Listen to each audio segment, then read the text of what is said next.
Today's show is sponsored by Yafa Bay and her Spirit of Tepereth Metaphysical Marketplace, here to provide you and your naturally special gifts with guidance and support through your life's journey, providing you tools such as candles, incense, charms, jewelry, oils, crystals, and much more. Visit them at 1273 West Broad Street in Columbus, Ohio, or online at spiritoftepereth.com. You can find all our sponsors' information in the show notes on our website. Now let's start the show. The controversial group leading the charge, ADOS, or the American Descendants of Slavery. The controversial group ADOS, or the American Descendants of The controversial group ADOS, the American Descendants of the controversial group ADOS. Welcome to the Articles of Ados podcast, a weekly show where we bring you undiscussed news, articles, and information important to the American descendants of slavery, our friends, and our allies. This is episode 16. I am your host, Lisa and Daud, along with my co-host, Daud Giazan. On today's show, we will share articles from the Huffington Post, Black Voices, Common Dreams, The Conversation, the Washington Post, and the Charlotte Observer. Later in the show, stay tuned for our main event, where we dive into and interview the article, How Reparations for Slavery Became a 2020 Campaign Issue. Personality. Peace. This week in our personality piece, I'm going to pose a question that forces us to have personalities. How do we do that? I have no clue, but apparently these questions help. Okay, what questions do you have for us this week? Is ADOS the mixed kids of the diaspora? Let me frame it. We as the Black community oftentimes tell mixed race people to pick a side, choose a side, don't straddle the fence on race. But do we ride the fence between Africa and America? And as ADOS, have we chosen our white side of the family? Well, I'm a complicated guy.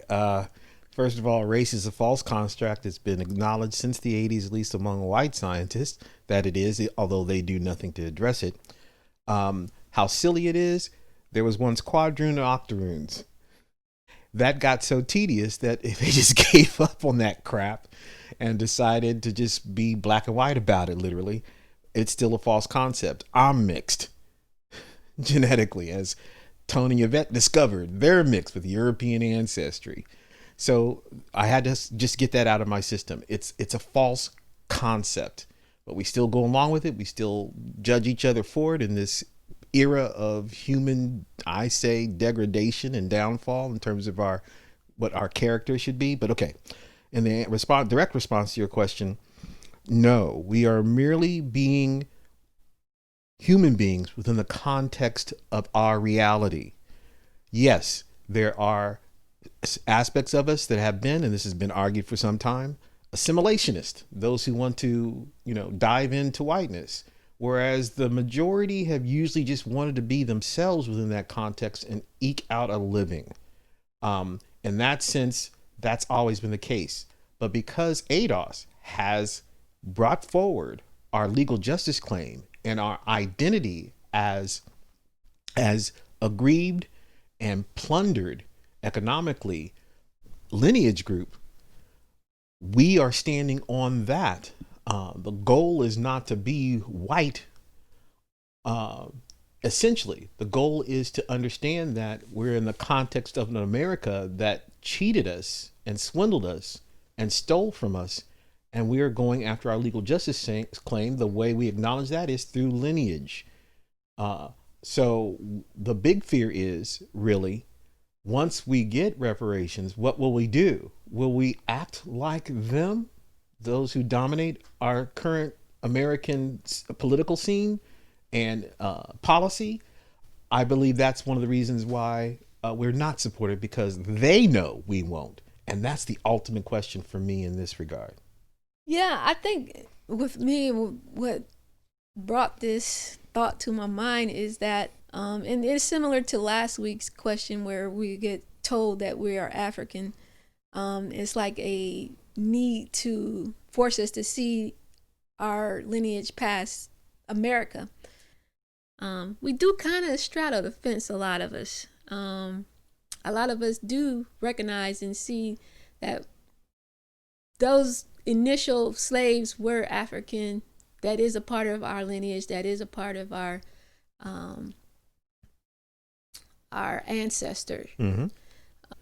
What made me pose this question is I feel like we do kind of ride the fence on whether we are African.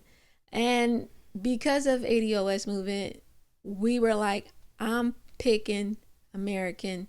In a sense, sometimes I feel like we're choosing the white side of the family. I guess accusations of any kind can have various levels of validity, but I choose to look at it from a great philosopher, Bruce Lee's perspective. One of the things he loved when he observed Americans here was the diversity, not just in terms of skin color, but cultural contributions that created an American affect, an American display. And he wanted to tap into that. And he even himself improved his martial art by imagining how his Chinese culture could develop through the art of martial arts to effect Jeet Kune Do, an art form that mixed American boxing along with traditional Chinese Kung Fu, as I recall. That is also America. I hope you understand what I'm trying to get here to. Well, yeah. Let me be more specific. Country music, although since the 1920s it was dominated by Southern whites, was essentially African spiritual music from the enslaved African sharing their woes, and Irish jig music that combined to create what we now call country music. I prefer to see it from that perspective. What we do as Americans and how we contribute to an American affect that reveals our character, that reveals our creativity, that reveals our potential to be another expression of humanity. Now, in terms of policy and in terms of the effect American empire has had on the planet, 5% of the world's population taking and using up 25% of the world's resources, that is a problem. And it's dominated by white Anglo-Saxon Protestant motivation. Back to what I said earlier. If we are both full citizens and wealth, will that policy be maintained? I refuse to believe that. Well, and that should be the question at hand. And on the other side of that is like we're choosing a side where they clearly are racist. They clearly are, and this happens in mixed race families where the white grandma just refuses to accept her biracial grandchild. Mm-hmm. So, in a sense, we're picking a side of the family that hates us. We're picking the side of the family that, for years, have not recognized our humanity, as you said several times, and so it's a toxic sort of relationship. And I'm trying to correlate family with how ADOS is with America. Mm-hmm. I don't know if it's coming off right, but I'm trying to connect the dots, and the two connect in some way.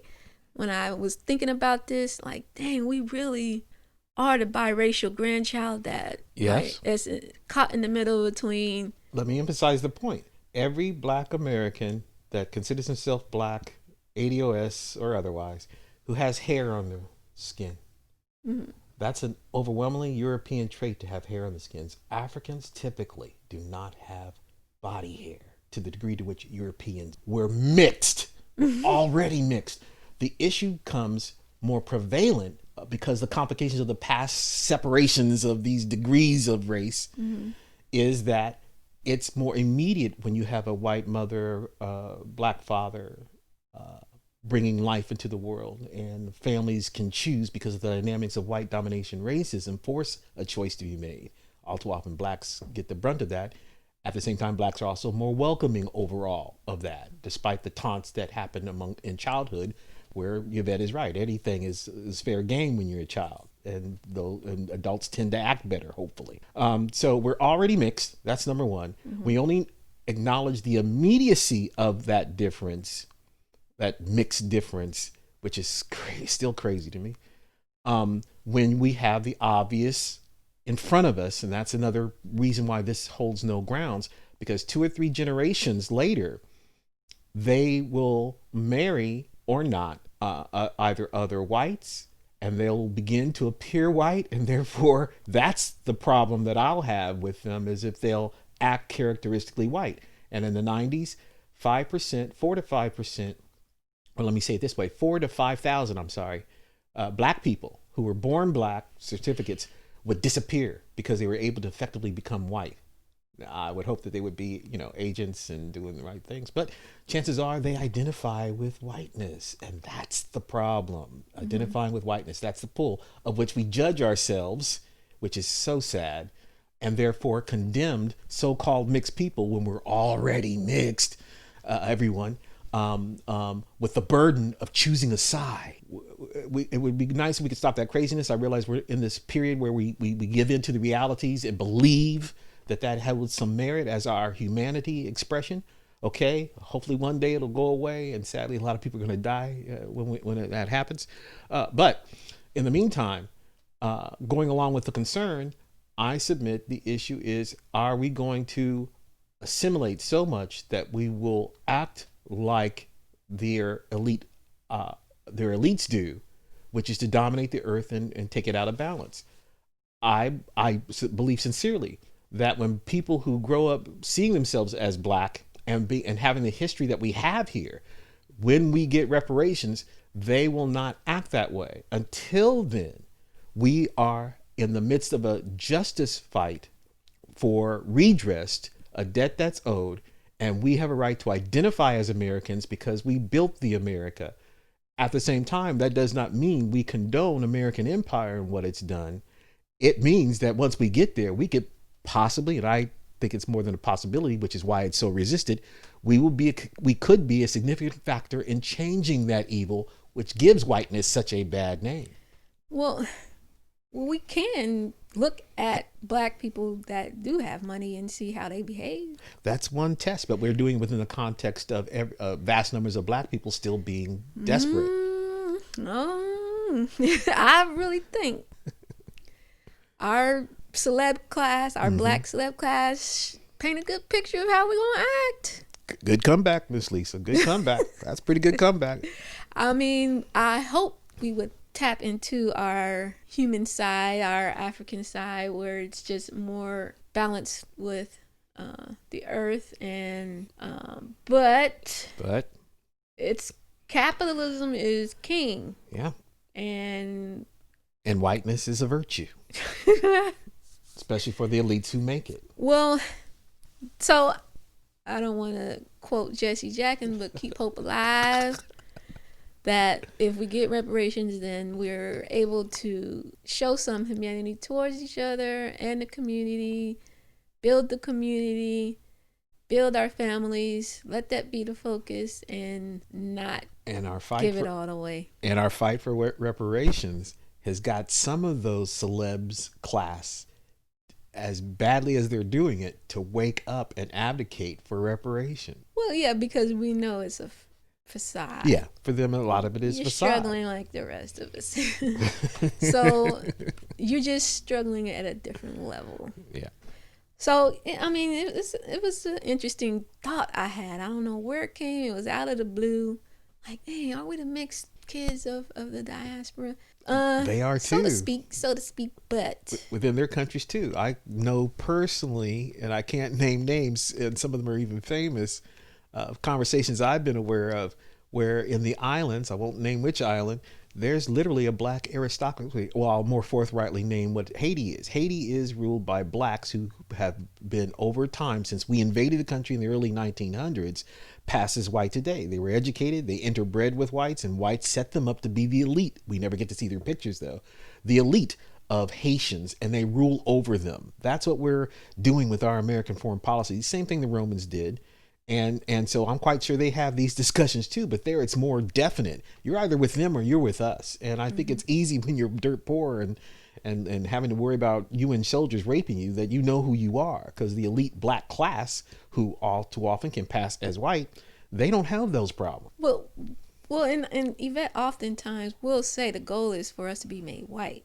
So in a sense, that's symbolically. That goes with class level, that goes with treatment of privilege. That is not identifying I themselves. know. As, I understand. No, we don't want to be white. We want to. There you go.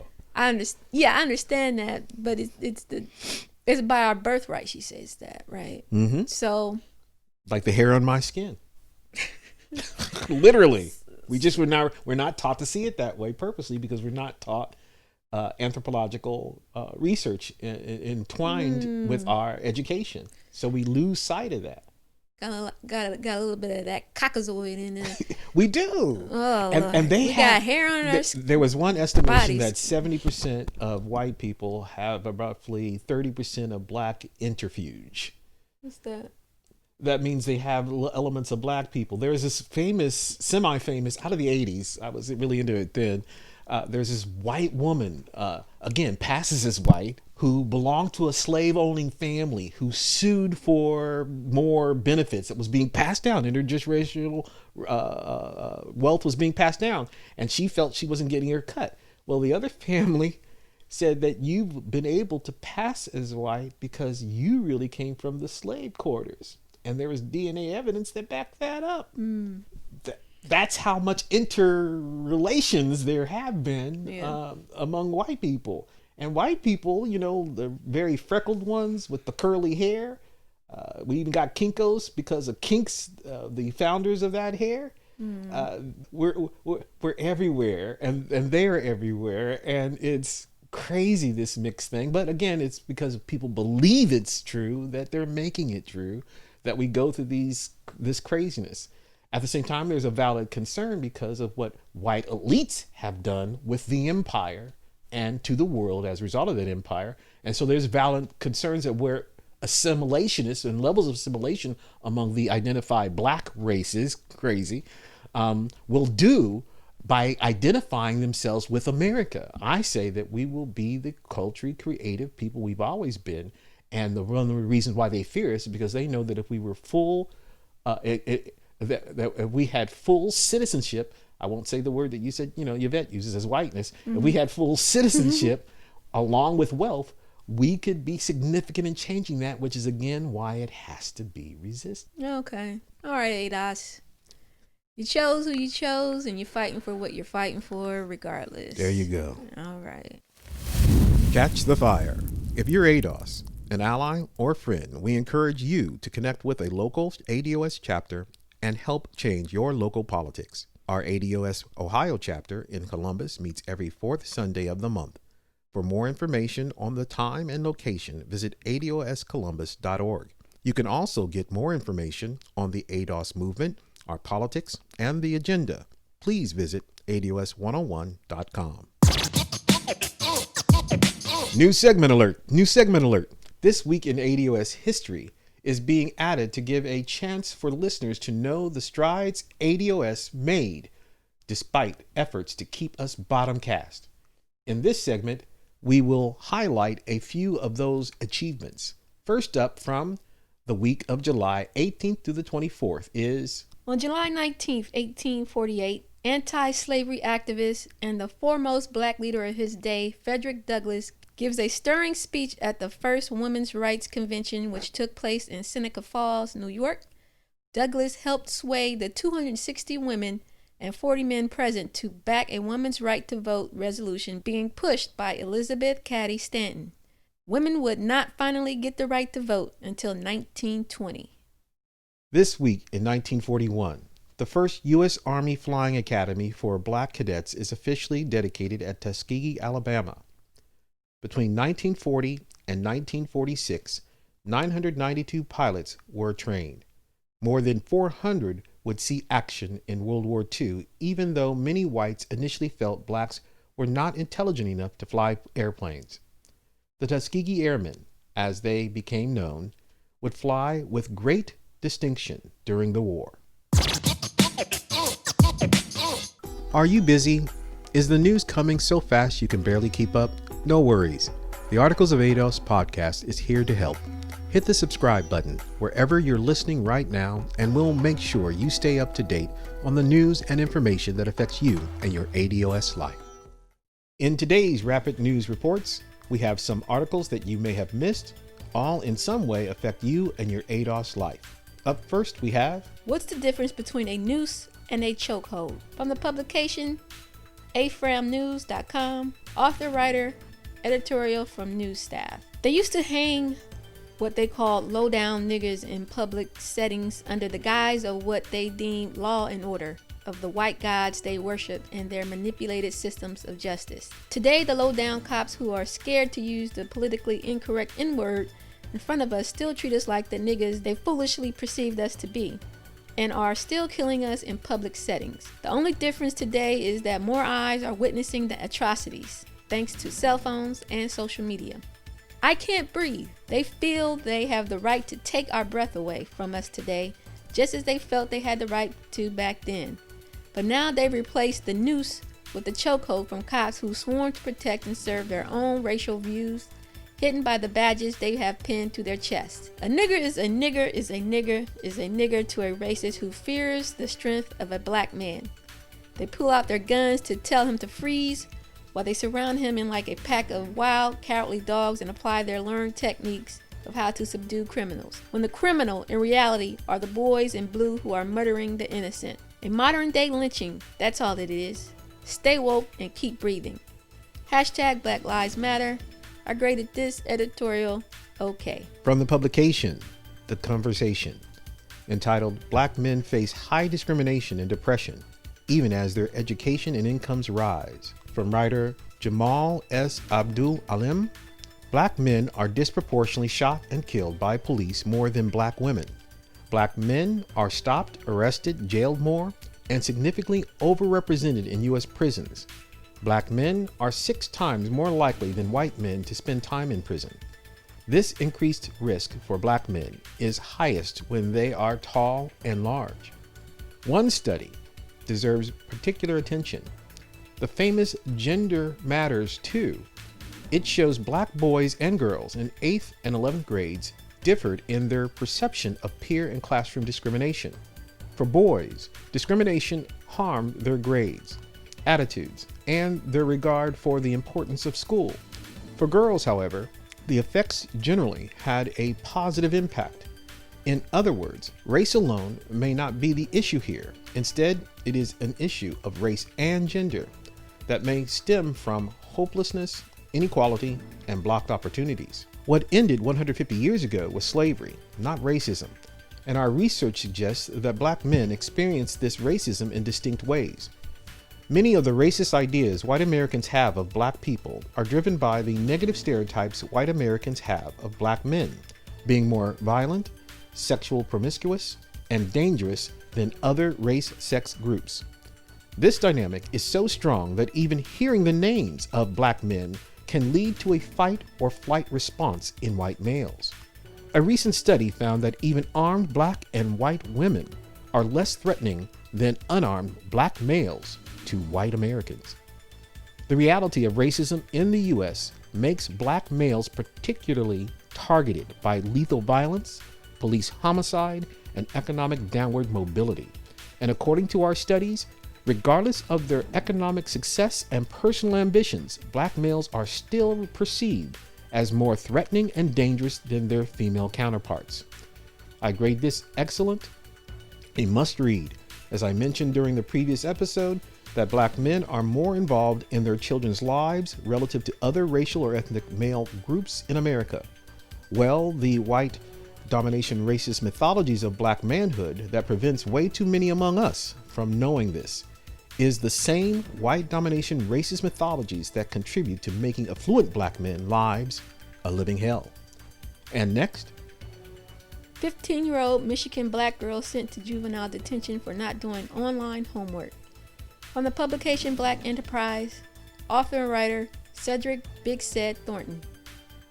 A 15-year-old black girl in Michigan was sentenced to a juvenile detention center during the coronavirus pandemic by a judge who reprimanded her for not completing her online homework, thus violating her probation, according to ProPublica Illinois. The black teenager has been in custody at the Children's Village Juvenile Detention Center in Detroit area since May. The young girl Grace reportedly has ADHD and was having difficulty keeping up with the online schoolwork. She, along with many students across America, was following a stay-at-home directive instituted by the state due to the coronavirus pandemic. "Who can even be a good student right now?" said Ricky Watson Jr., Executive Director of the National Juvenile Justice Network.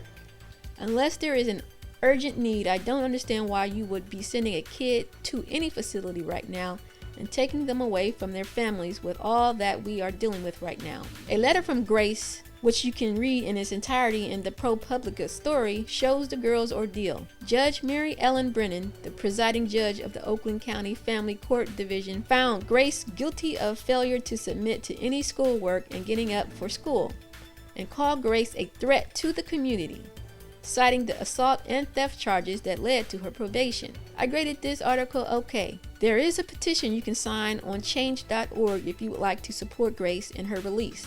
The link will be listed in our show notes. Up next, from the publication, The Washington Post, entitled "Black Families Pay Significantly Higher Property Taxes Than White Families, New Analysis Shows." Tagline: "Unfair property assessments lead to widespread overtaxation of Black Americans' homes." Analysis: redlining was banned 50 years ago.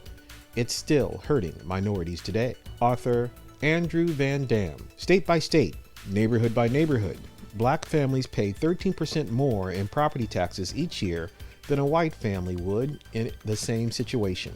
A massive new data analysis shows Black-owned homes are consistently assessed at higher values relative to their actual sale price than white homes, according to a new working paper by economist Troop Howard of the University of Utah and Carlos Avencio Leon of Indiana University. African Americans have long said they bear a disproportionate burden for taxes that support local police, schools, and parks, but nationwide measures of this type of systemic racism are hard to come by. To expose the structural and historical factors behind these discriminatory property tax assessments, The Economist analyzed more than a decade of tax assessment and sales data for 118 million homes throughout the country. In almost every state, property tax assessments were higher in areas with more Black and Hispanic residents. In city after city, the authors show it is not just differences in the buildings or land, but also the racial composition of the neighborhood that matters. The gap between white families and minority households remains large, 10%, when you combine data for Hispanic and Black families. The findings did not surprise Charles, a Chicago area general contractor in his mid-60s. "We've always considered that in addition to paying your regular tax, there was a black tax that goes along with it," said Charles, who spoke on the condition that his name not be used, citing elevated personal and professional risks faced by Black men right now. "It's almost like it's in the soil," he said. "It stretches all across the board. It's not just real estate. It's not just housing. It's not just food deserts. It's not just racism on the street. It's not just that you can't get a cab at night. It's everything." I graded this story excellent, a must read. And next, she spent nearly 4 years in prison. Now she's running for Congress. Tagline: Progressive Keita Haynes, who's challenging a 17-year Democratic incumbent, would be the first Black woman to represent Tennessee in Congress. Publication: Huffington Post, Black Voices. From the writer Sarah Ruiz Grossman. Former public defender Keita Haynes, who was also formerly incarcerated, is running for Congress in Tennessee, challenging a nearly 2-decade Democratic incumbent and hoping to become the first Black woman the state sends to Congress. In the August 6th primary election, Haynes is a long shot against Representative Jim Cooper, who's held the seat in the state's 5th district, which includes Nashville, for 17 years. But Haynes, 42, thinks her district is ready for change. She spent 3 years and 10 months in prison for a marijuana-related felony she says she's innocent of. After her release, Haynes completed her law degree and practiced as a public defender in Nashville for over 6 years. Haynes thinks her time in prison and her experience defending others caught up in the country's racist criminal justice system are precisely what would make her a great congresswoman. Haynes' district, which is nearly 25% Black, has never had a Black representative in Congress. Haynes called the lack of representation really disappointing and very telling. I graded this article worth a read. Up next, from the publication Pediatrics, entitled Race is a Factor for Post-Operative Death in Apparently Healthy Children in the United States. Tagline, African American children were nearly 3.5 times more likely to die within 30 days after surgery compared to white peers. Author Abby Roth. In a new study published in Pediatrics, researchers have shown that being African American was strongly associated with a higher risk of post-operative complications and mortality among apparently healthy children. In fact, compared to their white peers, apparently healthy children who were African American were nearly 3.5 times more likely to die within 30 days after surgery. That African American patients have poorer surgical outcomes compared to white patients has been established for a long time, says Olubukola Nafui, MD, pediatric anesthesiologist and vice chair for the academic affairs and research at Nationwide Children's Hospital and lead author of the study. The prevailing assumption was that the disparities in outcomes were largely due to higher preoperative comorbidity burden among African American patients. Compared to their white peers, African American children had 3.43 times higher odds of dying within 30 days after surgery. These results did not change significantly after adjusting for variables such as sex, age, year of the procedure, case urgency, and operating time.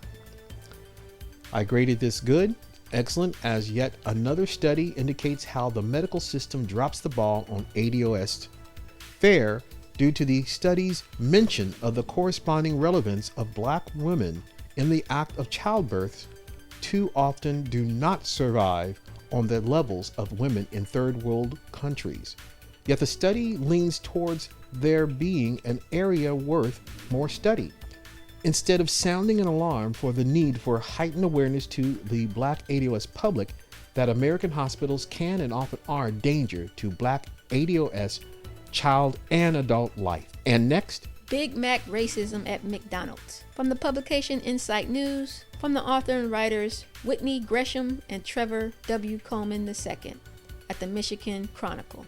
For more than 50 years, the McDonald's Corporation took pride in branding itself as a socially conscious corporation, particularly interested in doing business in abandoned and long ignored Black communities while embracing racial diversity. However, that image was shattered this year in an explosive lawsuit brought by two African American female executives who claimed that under new leadership, the company not only deliberately divested from the Black community and businesses, but hurled racist, sexist insults at them, including referring to the employee as niggers and angry Black women. Vicki Guster Hines was demoted from vice president to a senior director in July 2018, and Dominica Neal, a former vice president at McDonald's. Adding further injury to the grotesque insults, the women also claimed when they spoke up about such treatment, they were demoted and the perpetrators were promoted. The shocking accusations have rocked the fast food industry, especially since McDonald's has long projected itself as a leader in diversity initiatives and as an aggressive recruiter and developer of African American talent and entrepreneurs. I graded this article good.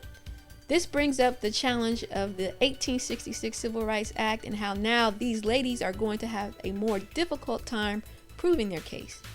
And two, it brings up reasons why we see these corporations hire more immigrants who will likely not expose their racism just to avoid litigation. Corporations like McDonald's will choose to not hire ADOS or anyone connected to the history of America's inequality and racism. They will seek to employ those who will simply not complain. And up next, from the publication The Charlotte Observer, entitled Act of Genocide, Eugenics Program Tried to Breed Out Black People in North Carolina, report says. Tagline, for more than 4 decades, North Carolina's statewide eugenics program forcibly sterilized almost 7,600 people, many of whom were Black. That wasn't a coincidence, according to the new academic paper. Writer Haley Fowler. Duke University professor William A. Darity, Jr. co-authored a report published in the American Review of Political Economy that correlates 10 years of forced sterilizations in counties across the state with the number of unemployed black residents, finding the program was all but designed to breed them out, according to a university news release. This suggests for blacks, eugenic sterilizations were authorized and administered with the aim of reducing their numbers in the future population. Genocide by any other name, the paper states. The United Nations official definition of genocide includes imposing measures to prevent births within a national, ethnically, racial, or religious group. Daugherty said in the release, North Carolina's disproportionate use of eugenic sterilization on its black citizens was an act of genocide. I grade this good, excellent in the effort of Dr. Daugherty and his co-authors to draw attention to the scientific white domination racism, American Holocaust, used to genocide us from the earth, according to the United Nations definition. Fair in that it and similar investigations could and should draw the same parallels to government and municipalities zoning black ADOS into high polluted areas in order to achieve slow motion genocide upon us out of the existence that too often gets missed. And next, Reviving the false narrative on police. From the publication Black Agenda Report, from the author and writer Clarence Taylor. The antidote to police lawlessness isn't more training or fancy equipment, but putting the community in charge of the cops. On June 9, 2020, over 100 representatives of 20 law enforcement unions from the state of New York held a press conference to condemn new police reform bill. Patrick Lynch, president of the New York City Police Benevolent Association, claimed that law enforcement is under attack. According to Lynch, the soft touch message is coming from City Hall and the State House, who are being guided by cop-hating protesters championing the new legislation that portray police as criminals. The PBA president accused legislatures of rushing through legislation in the dark of the night and claimed that district attorneys are asking us to pull back. They are asking us to abandon our community, Lynch claimed. They are asking us to walk away from the neighborhoods that we brought back. And the police don't have a choice. If you put your hand on the criminal, you're going to jail. New York's leaders are appeasing the criminals, the rioters, and our critics. Criminals feel emboldened to commit crimes because there are no consequences.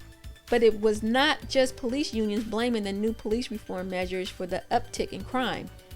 The police agencies who employ the cops also joined the chorus. The NYPD's chief of department, Terrence Monahan, told the press on July 6, "It makes no sense," referring to the city council bill banning chokeholds. I graded this article good. A great read as it exposes the police and police unions' fight to continue to brutalize citizens. The uptick in crime is not because you can't choke suspected criminals. It's the economy, stupid. It's your redlining pack rat neighborhoods. It's your public policies. It's the COVID-19 shutdowns. But this is an opportunity for the police to say, see, we told you if you change anything about how we operate, crime rises. No, crime is rising because more people are desperate. More people are fighting over crumbs. I have to give you this. You gave me last week. I'm sorry. I was tempted to do it earlier. I'm doing it now. Thank you. That was excellent. And that's it for this week's Rapid News. All articles featured will be posted in our Facebook group and in the show notes on our website.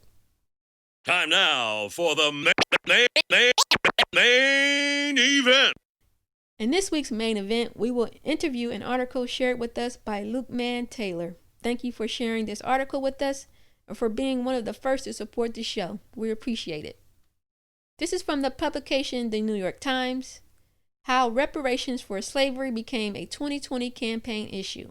Tagline: In 1865, formerly enslaved people were promised 40 acres of land and later a mule. More than 150 years since then, some politicians are trying to make good on a version of that promise. Author and writer Emma Goldberg.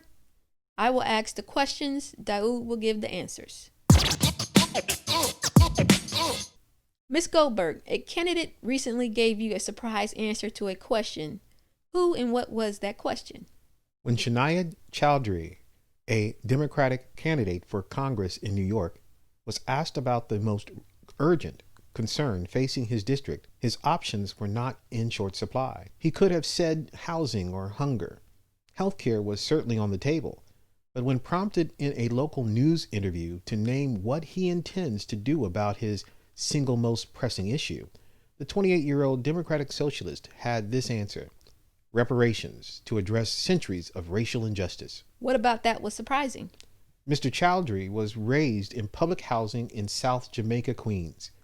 His parents immigrated from Bangladesh, but growing up, he noticed that many neighbors who lived like him in poverty were black. His stance is unusual for an immigrant? Yes, he remembers the fifth grade teacher who taught him about slavery, the original sin of the country. His own family came seeking economic opportunity. 2 decades later, he is running for Congress to reckon with that history. It's about more than a check, he said in a recent interview. It's about improving the quality of life for Black Americans. It's about addressing the sins of this nation over 400 years. Who has championed reparations in the Senate or Congress in recent years? Representative John Conyers, who died in 2019, was a long-serving Democrat from Michigan and a founding member of the Congressional Black Caucus. He introduced a bill on the study of reparations every year beginning in 1989 and said he would do so until it's passed into law. He did, until he resigned in 2017. For years, the prospect of the bill becoming law seemed quite distant. Gallup polling has shown that more than 2/3 of Americans oppose reparations. President Barack Obama said in 2016 that he considered the idea impractical. Thanks, Obama. You don't agree? I take it. No, our first quote-unquote black president not supporting reparations will be used against us. In fact, it already has. So again, I say thanks, Obama. But we can move on. Who picked up the reparations mantle after Representative Conyers? Sheila Jackson Lee, the Democratic Congresswoman from Texas, reintroduced Mr. Conyers' bill that would establish a commission to study the impact of slavery and make recommendations for its apology and compensation in 2019, and Senator Cory Booker, Democrat of New Jersey, introduced companion legislation in the Senate. Last year, on Juneteenth, an annual holiday commemorating the end of slavery, a subcommittee of the House Judiciary Committee held a first-of-its-kind hearing on reparations. We're in a new era. We have the hearts and minds of the American people. That's why I think reparations will pass, Ms. Jackson Lee said. Do candidates fear backlash for adding reparations to their campaigns? A few political candidates have featured the issue front and center in their campaigns. It was somewhat of a verboten topic for political figures in the past, said William Darity, a public policy professor at Duke University. There's been a real fear that there could be a political penalty from the white electorate from any intimation that you might seriously consider it. And Dr. Darity sees a change arising? In the past year, that attitude appears to have shifted. It's striking to me that people campaigning to be elected officials are mentioning the word at all, Mr. Darity said. There seems to be a sea change. Candidates around the country have found the idea of reparations to be a powerful way of engaging young progressive voters. Oh, really? Like who? Charles Booker, the state legislator running in the Democratic primary to challenge Mitch McConnell for Senate in Kentucky, mentions reparations on his campaign website, noting his own family's history of lynching and enslavement. Jamal Bowman, running in the Democratic primary against Congressman Elliot Engel in New York, has said that he believes in reparations, citing author Ta-Nehisi Coates' testimony at last year's congressional hearing. So it appears to be only black lawmakers, no? While the political push has long come from veteran black lawmakers, white candidates are discussing the issue of reparations too. At a recent Senate primary debate between Senator Ed Markey and Representative Joe Kennedy, both the Massachusetts Democrats said they were open to the idea. Mr. Kennedy said in an interview that the conversation should go beyond debate over a study of the issue, where the legislative focus has remained for decades.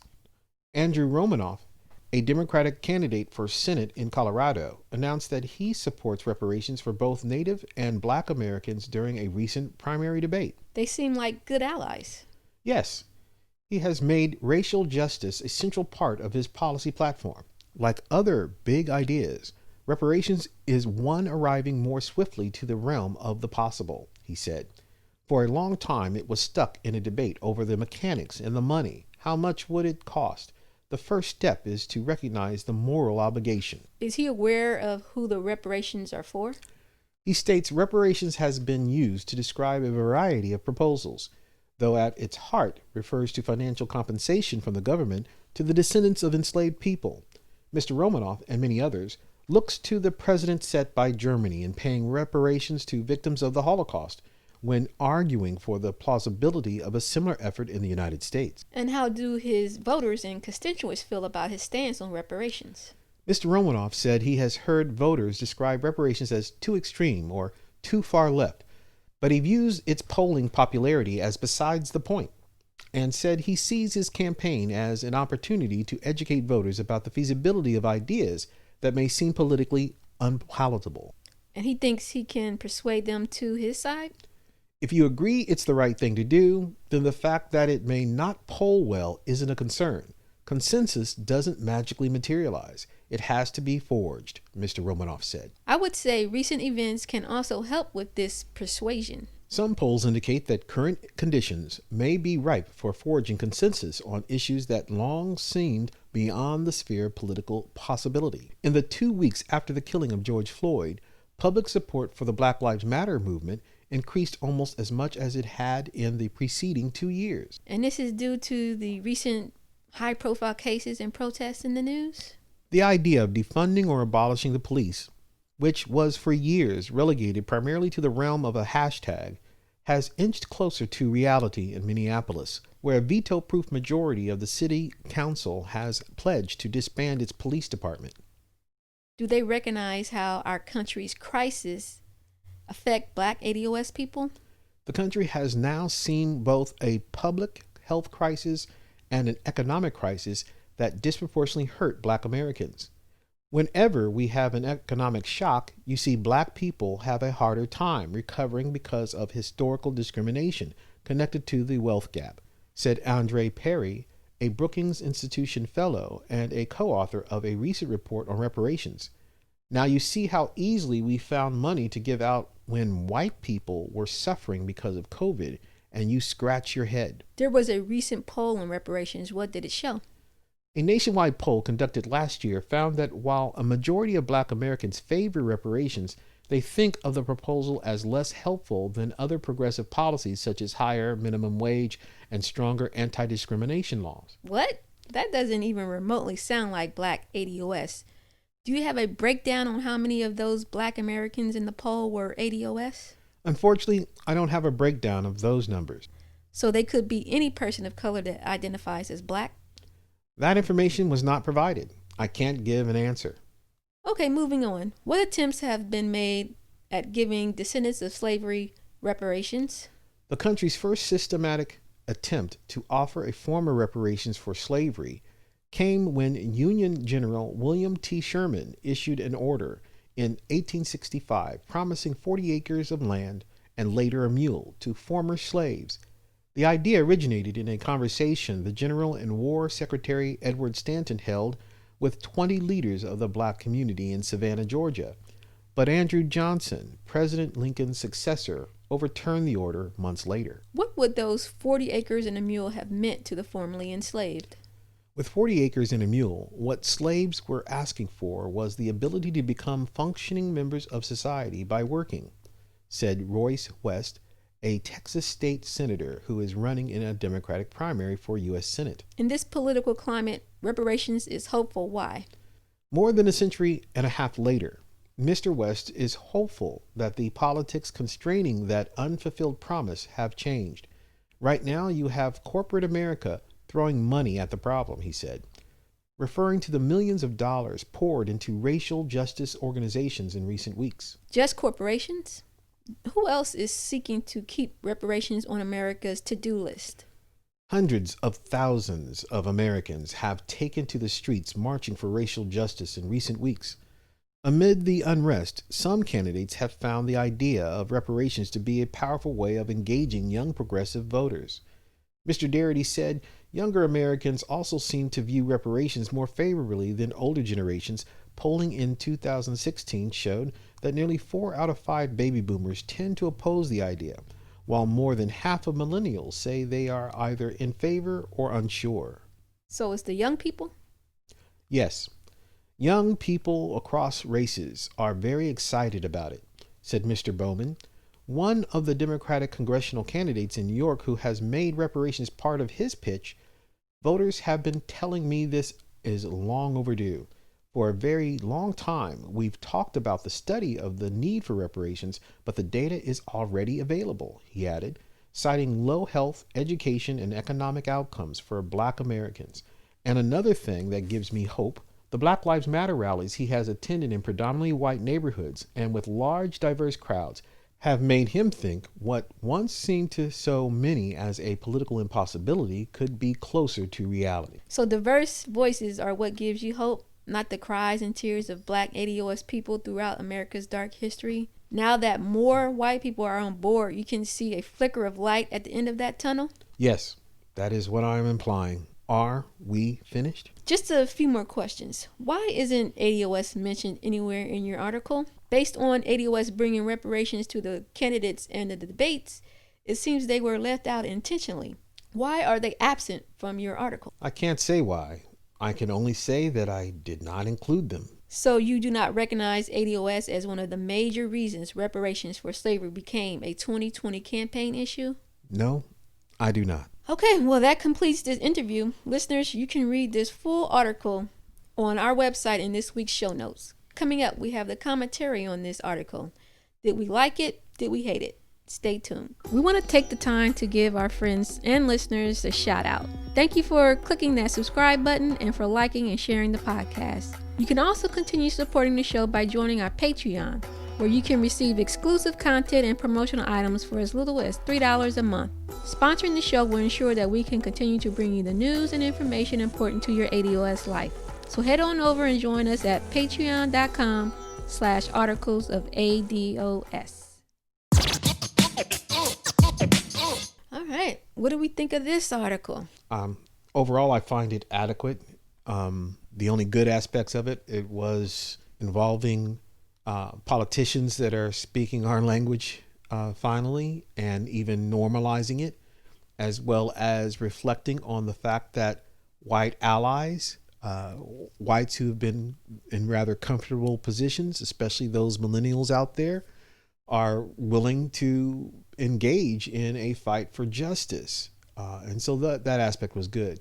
What was very wanting is what you brought out towards the end, which is an obvious attempt to negate us from both the conversation and as originators of the current rush toward our legal justice claim. Yeah, I mean, based off the title of the article, reparations for slavery became a 2020 campaign issue. So that means the candidates themselves had to be briefed. Is that what their teams had to have told them that this was an issue that the Black community, the ADOS community is talking about. This may get you traction and attention of Black voters.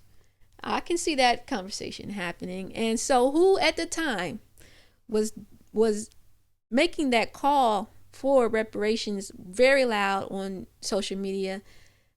Because at the time, Incredible didn't even have a Twitter account.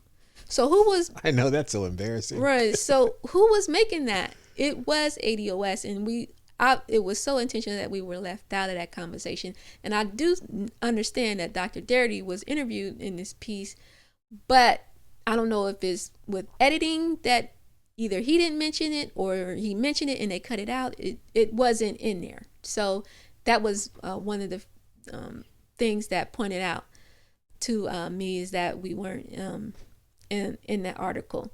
Another thing is that, and we've said this when we talked about the protest that even I attended, the George Floyd and Breonna Taylor protest that occurred a few months ago, in that most of the voices coming out of those protests were young white millennials and college students who, were being allies in showing support towards our fight for justice, like you mentioned. Thank you for giving me credit on that. Yeah.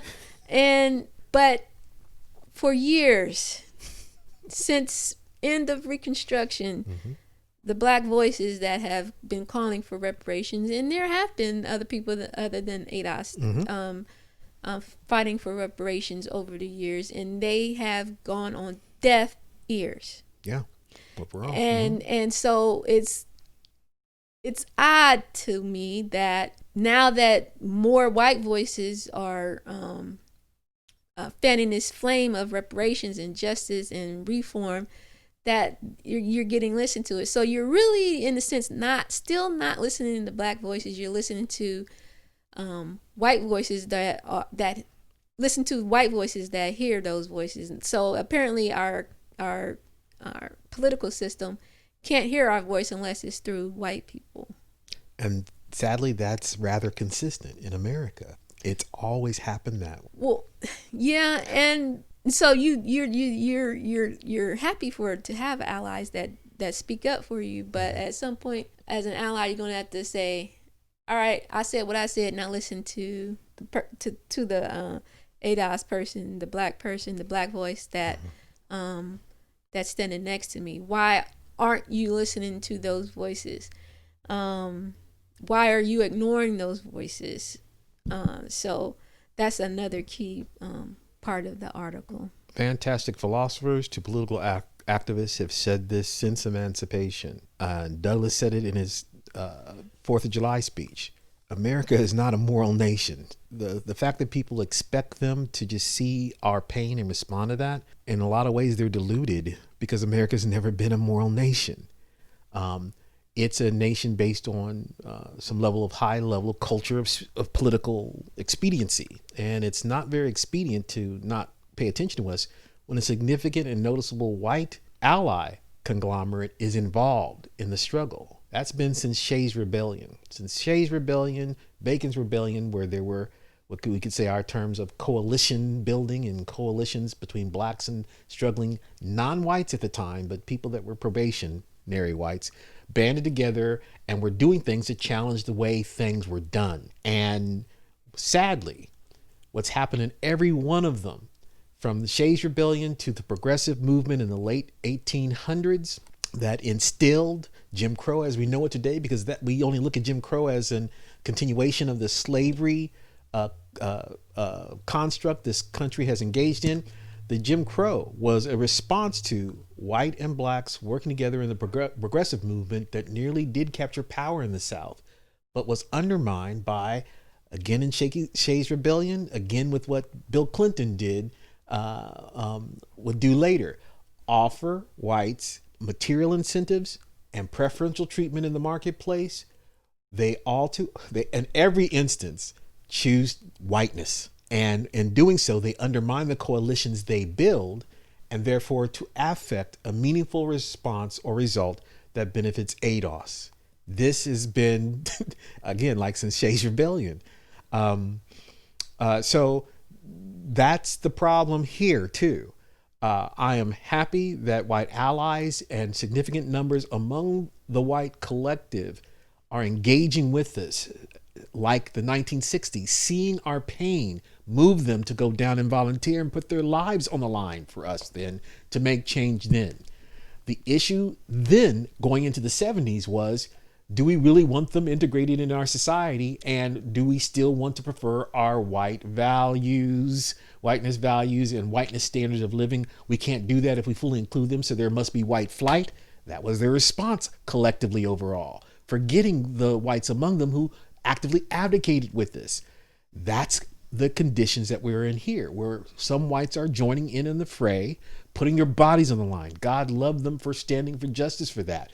But the long-term response has been ultimately whites maintaining their comfort zones and being appeased by white power systems that will continue to give them more crumbs, more than we get, and also continued preferences in the workplace and in our society. And so that's what we're up against here. So I'm glad what they're doing now, like I was glad what they were doing in the late 1800s with the progressive movement in the South. And I was glad how we cooperated and worked well before the country was even founded in the early rebellions. But the same dynamic, that's why whiteness has to be addressed. And Yvette correctly does that, addresses that in her language and explanations to the public, that we got to deal with whiteness, and whites have to deal with whiteness, and but in the meantime, pay us what you owe, and so that needs to be going on, as well as acknowledging the elements of the white collective who are engaging, but they too must be challenged to continue to spread this among their families, spread this among their legislators that benefit them historically, and don't deal with the institutional ramifications. So they'll be happy. And again, this is why I believe that the calling for the defunding of police is a white ask, because they're relatively new to the game of activism on this scale, and they see the police in front of them, and they see what the police are doing, of course. And so the goal is, we got to fix them. When the reality is, the institution, from prosecutor to real estate mogul, is having a hand in what happens to black societies. And so it's not about defunding the police. It has to be about reorganizing. This is MLK. He had the same observation. Reorganizing how our society works to better ensure outcomes of fairness, period, and justice. But in the meantime, pay what you owe. Right. And lastly, what the article focused on was how candidates are including it in their campaigns, where, you know, years ago it was even just considered political suicide to mention reparations. It's the political flavor of the day right now. That's all. Yeah, and even Morgan Harper, which I was surprised, and she from day one stuck to it till the end, was brave on her part. Systemic reparations and repairing the black community. And so, when I interviewed her, I had commended her on that for sticking with it, because it was rare to see candidates. It was rare to see a candidate address that reparation question. So, yes, there are more candidates. Like you said, it's the flavor of the day doing it. But I really think they're serious about it. And they very well would be. Yeah. And I think they, climbing an uphill battle when they do strike out to get more than just a study of reparations, because a lot of these candidates already know what the study says. We know what the numbers are. We know what the disparities are. Let's do something. So with candidates bringing it to their campaigns, in a sense, hopefully there is some traction in and that is what will make it not the flavor of the day. Right now it's the flavor of the day because they're giving words to it, because it's the flavor of the day. But what actions will they affect in the legislative body, Congress? Right. That is the challenge. And the thing that gets it there, like it did in the civil rights movement, things that made it there, is both political maneuvering among the elites in Congress, but pressure from the people to remain constant. If the pressure goes away, that flavor will start to lose its viability, and will eventually fade away into something they're always working on. Well, it took a massive program. What's the president? Johnson. Lyndon Baines. It took him. So fast forward to our upcoming election. Biden's stance on reparations is only if we can include Native Americans. Yeah, and that's going to have to change from what the pressures that bear from the people. Well, yeah, but Yeah, I know. And Obama did that long interview with him, again, to help sell him more to black people. Yep. And even to more white people, to undermine Trump. Okay, I understand that, but it was for floor show. I mean, what massive reparation program is Biden going to do? He's giving us Lift Every Voice and Sing out of key. Yeah. So he's going to put Band-Aids on a lot of the things a lot of programs that are already geared toward our community that are ineffective. So he's going to put another Band-Aid on those. He's going to send funding to those people instead of direct hand cash payments. Like hopefully we're going to get another cash payment here with COVID payments here soon. I'm hoping. And so who's going to put checks in our hands? And that is why it's a flavor of the week right now and or the month, maybe the political season, and that's a good thing because ADOS got it there. At the same time, it's going to come from pressures from the people to say, no, we're not going for piecemeal, and we're not going for including people that are not aggrieved. You can handle them because you already have handled them in previous reparations, which his team didn't care. They just wanted to get it out there. They wanted to get it out there to placate us, and I'm glad it hasn't worked. And that's why they also needed Obama to be more present in this stuff. It's all political play at people's emotions. I hope our people don't fall for the okie doke on that. But speaking specifically to how ADOS is being left out is something I said in previous podcasts. I'll just say the name, Reverend Pinckney of Michigan. What I'm saying is that power doesn't want new black representation, authentic grassroots representation in the public sphere. Their fear of the black messiah is being realized here when they omit us. So Reverend Pinckney, for those of you who don't know, is a fantastic Martin Luther King-like personage that championed against corporations and what they were doing in Michigan.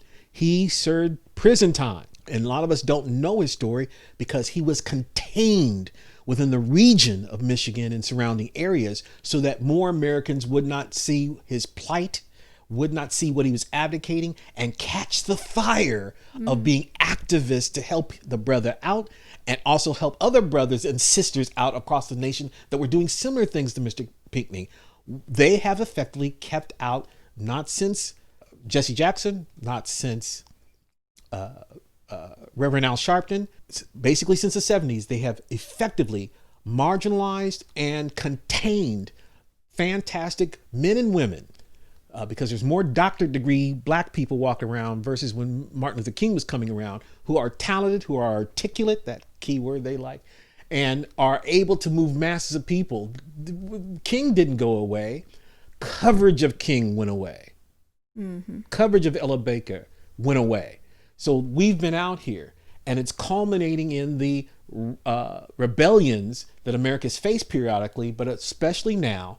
And so they're going to prevent any, again, watch those who are accepted. Black Lives Matter, everybody knows it's all out in the open. Besides their cultural agenda, their financing is coming from people who have a track record of undermining societies in order to take advantage of shock doctrine, shocking the population. So we should have our guard up with regards to the intentions of that movement, but the catchy phrase helps give it life. So they've been allowed into the sphere to be known. Here, there's evidence, and this is where I don't believe they will be successful. The New York Times has already done the story on us. The bag is already out. They're trying to contain it now by leaving us out of further coverage. And so we know who's with us and we know who's against us. I hate thinking in black and white terms, but it's obvious here. Nicole Hannah-Jones, I really liked her, but she's not with us. Mm-hmm. She is not with us, and people like her are not with us. If they're not saying to their editors at the New York Times, how can you leave them out after we did this story on them? It'll make us look like we're purposely leaving them out. And I submit, they're purposely leaving us out so that we can have a stake in how reparations will be addressed or established. And that is the key. But more importantly, it's the key, their fear of a black rise of a messiah. And that's in the personages of Tone and Yvette, and they don't want that. Pray for them. Yeah. All right, that's it for this week's commentary on our main event. As always, you can read the full show notes on our website at articlesofados.com.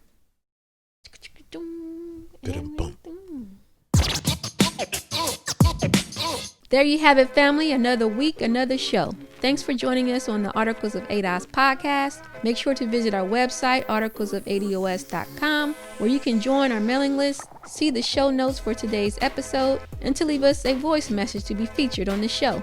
Now that you're family, we'd love it if you'd like our Facebook page and join our private Articles of ADOS group. This is where you can connect with other listeners, give feedback, and share articles you would like us to discuss. If you have any questions, comments, or feedback, send us an email to listeners@articlesofados.com. Be sure to tune in next Thursday for a new episode of Undiscussed News you may have missed. Until next time, family, stay safe, stay strong. Peace.